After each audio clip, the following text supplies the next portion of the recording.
छत्रपती संभाजीराजे यांच्याबद्दल अनुद्गार काढल्याच्या कथित रागातून ठाण्यातील शरद पवार गटाचे आमदार जितेंद्र आव्हाड यांच्या वाहनावर मुंबईत झालेल्या हल्ल्याच्या निषेधार्थ ठाण्यातील विवियाना मॉल समोरील रस्त्यांवरती रास्ता रोको करून निषेध व्यक्त केला।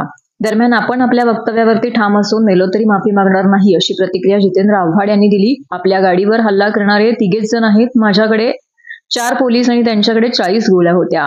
गाडीमध्ये आपण पुढे बसलो त्यावेळी गाडीवर काहीतरी पडल्याचा आवाज आला। आपण लक्ष देईपर्यंत ते पळून गेले। असल्या हल्ल्याने आम्ही डगमगत नसतो। या हल्ल्यानंतर प्रसारमाध्यमांशी बोलताना आव्हाड म्हणाले की मी छत्रपती संभाजीराजे यांचा सातत्याने आदरपूर्वक उल्लेख केला, पण आता यापुढे त्यांना राजे म्हणणार नाही। आपले वडील खासदार झाले ही त्यांच्या मनातली आग आहे।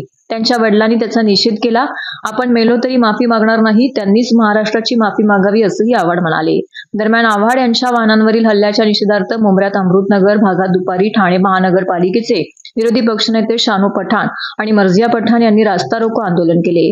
ठाण्यात आव्हाड यांच्या निवासस्थानाजवळ विवियाना मॉल समोरील जिल्हाध्यक्ष सुहास देसाई आणि इतर कार्यकर्त्यांनी काही काळ या ठिकाणी रास्ता रोको आंदोलन केले।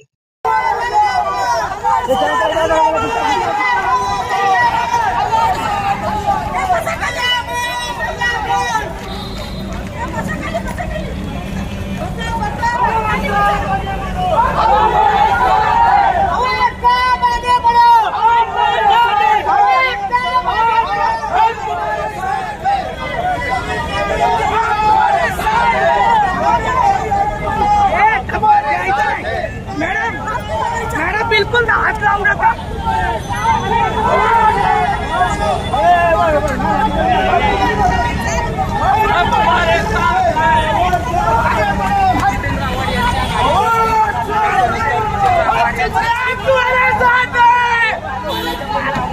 कार्यकर्त्यांनी आता रास्ता रोको करण्यास सुरुवात केली।